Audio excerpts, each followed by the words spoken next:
Make some noise.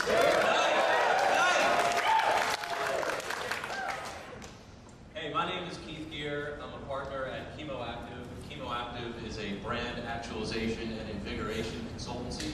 We specialize in developing holistic identities and visionary communications for all kinds of companies and crazy stuff.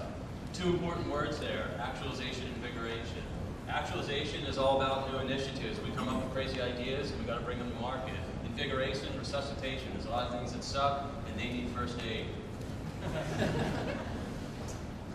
So what are some issues that we can talk about? Well, the tools that keep brands out of people's lives are here and they're proliferating. We got DVRs, we got caller ID, we got spam filters. We even get out in the streets and we protest so that certain retailers don't come to our neighborhoods. Now, why do we do this? Well, it's not just because of technology. We want to escape advertising clutter. When you're driving down I-5, there is no reason that a billboard blocking your view of Mount Hood should be there. There's absolutely no good reason for that. Another issue that we are thinking about, and this is more positive, is that the tools for self-expression are multiplying. You know, we've got YouTube where you can send your videos and mash up other people's brands. You got Yelp where it's online consumer reports and modular e-commerce things you can put on your blog. Well, why? Well, there is a power shift going on from institutions to individuals. And that's pretty cool. And it's not just passive, we're all getting it. And we think that's pretty sweet. Something else is to think about. So, in a world of brand disengagement, what you gonna do? What are some things that, what are some approaches that you can take to this kind of crazy mess and go about things a little bit more organically?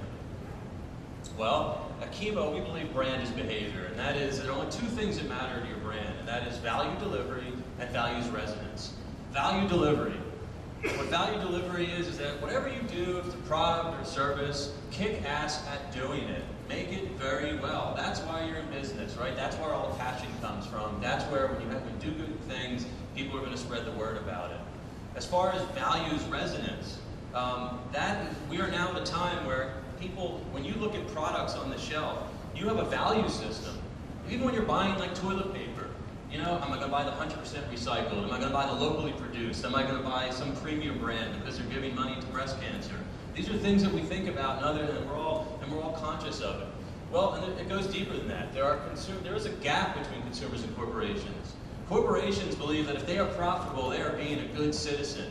And most people, though, believe that it takes a broader engagement. So what happens when identity is divorced from behavior? Well, you should check out this story about Johnson & Johnson suing the American Red Cross. I don't know if you're familiar with it, but it's definitely some homework that everyone should do and decide whether or not you're going to patronize Johnson & Johnson. So some other issues that are going on for brand disengagement, besides looking out at far-off things. There's this thing called hyperlife. And what is hyperlife?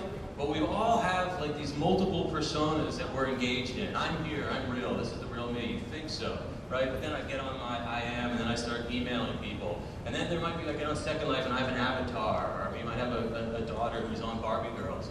And then we gather in places like this. Well, what's the importance of understanding that? Well, context is king. You know, add value to the experience. If you're going to message to people, add value to that particular moment. Study it.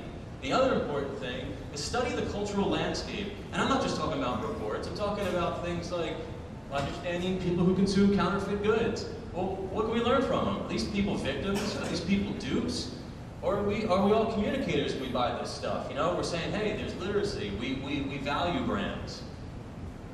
Another thing, when you buy brands, you are letting the world know who you are, or B, you're letting the world who you are not. That is something very important.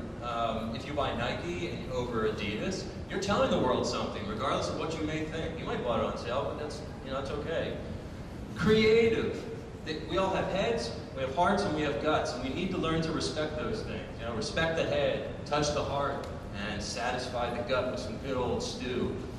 We encourage people, it's not about simply establishing identity, it's about a vibe. And what is a vibe? Well, that is your identity resonating in the public sphere. Put it out there, let people mess with it, and listen to people, all right?